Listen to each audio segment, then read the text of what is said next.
What's going on, everyone? Welcome back to More Salt. I'm so happy that you are here watching this video. Welcome to my channel. If you are new, my name is Nicole. I make vegan cooking videos, recipe videos, and sometimes I sit on my floor in the hallway and get really real with you guys about life, veganism, the vegan lifestyle. Yeah, so that's me. If you are American in any sense of the word, you know all about the Super Bowl and you are probably shitting yourself with excitement about this Sunday's game. I myself really only appreciate the halftime show and food. And Super Bowl food is the best kind of food because it is not good for you. It's usually greasy and you feel like shit the next day. These are a little bit healthier. Well, one recipe is a little bit more healthier than the other, but we'll get to that. But if you just want to live your life and eat shit on Super Bowl Sunday, go for it, honey. These recipes are for you. Also, these are recipes that will freak non-vegans out and be like, what the hell? I cannot believe this is vegan. This is so good. It's true. I've tested it out myself. So today I will be showing you how to make vegan pigs in a blanket and vegan jalapeno poppers. So we're gonna start out with the vegan pigs in a blanket. This recipe is for you lazy fucks out there who hate cooking, aren't about that life, don't wanna put a lot of effort in, or you just don't have a ton of time. That's totally cool. So for this recipe, you are gonna need 2 tubes of store-bought crescent rolls. You can use Pillsbury, you can use generic store brand, whatever you want, but the moral of the story is that crescent rolls are vegan. That's amazing news. Along with that, you're also gonna need some of your favorite vegan veggie hot dogs. I myself like to use Jumbo Smart Dogs. I really like this brand. They're delicious. I'm not sponsored. Ooh, I wish. They don't have too many bad things in them and they taste really, really realistic to an actual hot dog. But you don't have to use this kind. You can make your own seitan sausage. You can use field roast sausage. Whatever you like and are into, you can put it in this recipe. So I'm using 1.5 packs of these Jumbo Smart Dogs, and you are gonna start out by opening the package and cutting the hot dogs in half. Then you're gonna open up your tube of crescent rolls. Does anyone else get super freaked out when it pops open so abruptly? You never know when it's gonna happen. It terrifies me every time. So you're gonna open them up, lay out each little triangle of crescent roll, and roll up your hot dog.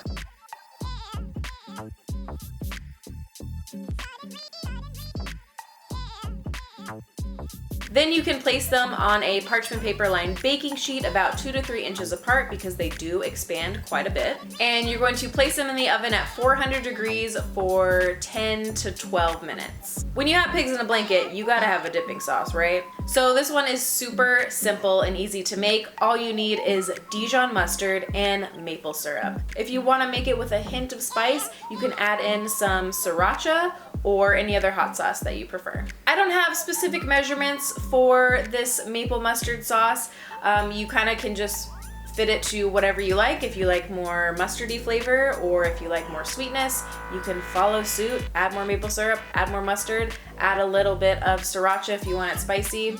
You can go wild here, go crazy. You know when the little piggies are done, when the crescent rolls are nicely golden brown and they're cooked all the way through. So once that is achieved, you can take them out, dip them in your sauce, and have a good time, my friends. These are obviously best when they are served nice and hot and freshly out of the oven. So if you want, you can form them on a baking sheet, put them on the baking sheet and wait to bake them until you get to your friend's house if you are going to someone else's house for the Super Bowl. Or if you're having it at your own house, your own apartment, you can pop them in the oven right when guests start coming in because they don't take that long to bake. Now it's time to make our jalapeno poppers. These are the true showstoppers of the Super Bowl. They are so good. They're spicy, but they're not too spicy. They're creamy, they're smoky. Ugh! They're so good. For this recipe, you are gonna need about 10 to 12 jalapenos, and you're gonna start by cutting them in half lengthwise and de-seeding them. This is very important, so listen up. You wanna make sure when you are de-seeding and cutting jalapenos that you wear gloves. This is so important, otherwise your hands will be burning for so long. Sometimes my hands are burning for like till the next day. And if you wear contacts or if you touch your face a lot, it's not pretty. So just go to the drugstore, go to CVS, go to Duane Reade, pick up some disposable gloves, you're good to go. The seeds are what give jalapenos their really strong, intense, spicy flavor. If you take those out, they're a little bit more mellow, especially when you cook them. I have found though that these taste more spicy the day after than the day that you make them, so just keep that in mind. In order to make this recipe a little bit more high carb, I added in some potatoes to the filling of the jalapeno poppers. So to do this, you're going to take 1.5 cups of diced potatoes and you're gonna cook them, either steam them or boil them on the stove, and then you are going to drain them and keep them in the same pot just so you know you can save on dishes. And you're gonna mash them like you would mashed potatoes. And you're going to add in 1/4 cup of vegan cream cheese. Now you can buy your own vegan cream cheese. Tofutti has a great brand that's really good, but I prefer making my own just because it's more flavorful and delicious. I have an amazing recipe, a vegan cream cheese recipe. Click here to get it. You're also gonna add in 3 to 4 tablespoons of almond milk, 2 teaspoons of nutritional yeast, 1 teaspoon of garlic powder, a squeeze of fresh lemon juice, about 1/4 cup of scallions, 1/4 cup to 1/2 cup of coconut bacon bits, and I also have a recipe for this as well on my Brussels sprouts video. They are so good. They're probably one of my favorite ways to eat vegan bacon. So if you haven't tried them yet, please make them. So good. Or you could even use leftover sausage from the vegan pigs in a blanket.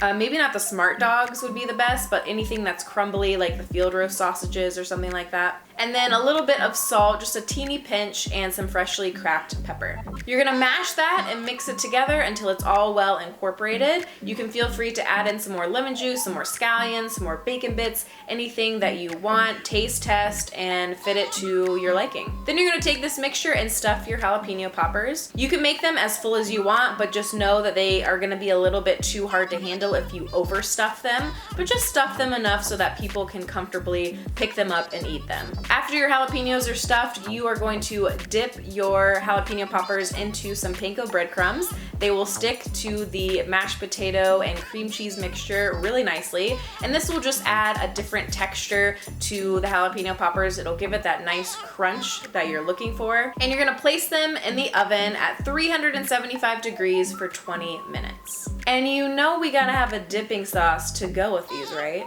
So I will be showing you how to make a cilantro lime ranch dipping sauce that is so good and it complements these poppers super well. So for the ranch, you are going to need 1 cup of vegan mayo. You're also gonna need 2 tablespoons of fresh lime juice, 1 teaspoon of apple cider vinegar, 1 teaspoon of garlic powder, 1 teaspoon of onion powder, 1/4 teaspoon of cumin, couple pinches of salt, freshly grated pepper, and 2 tablespoons of fresh cilantro. You know your jalapeno poppers are done when the jalapenos are fully cooked and the top is crispy. And to serve them, I like to add a little dollop of the cilantro ranch, some extra scallions, and bacon bits on top. Oh, guys, life-changing, life-changing. There you have it, 2 delicious, non-vegan approved Super Bowl snacks. Thank you guys so much for tuning in this week. I really hope you enjoyed the video. If you did, give it a thumbs up. It really does help. It helps more people see this video. It shows up on the algorithm of YouTube land. If you end up making any of these snacks for your Super Bowl party this year, be sure to snap a pic and tag me in it. My Instagram handle is @moresaltplease. You can also find me on Facebook, More Salt Please, or you can Snapchat me, Nicole Rizza C. Don't forget to take care of yourself this week, eat good food, and I will see you in the next one. Bye.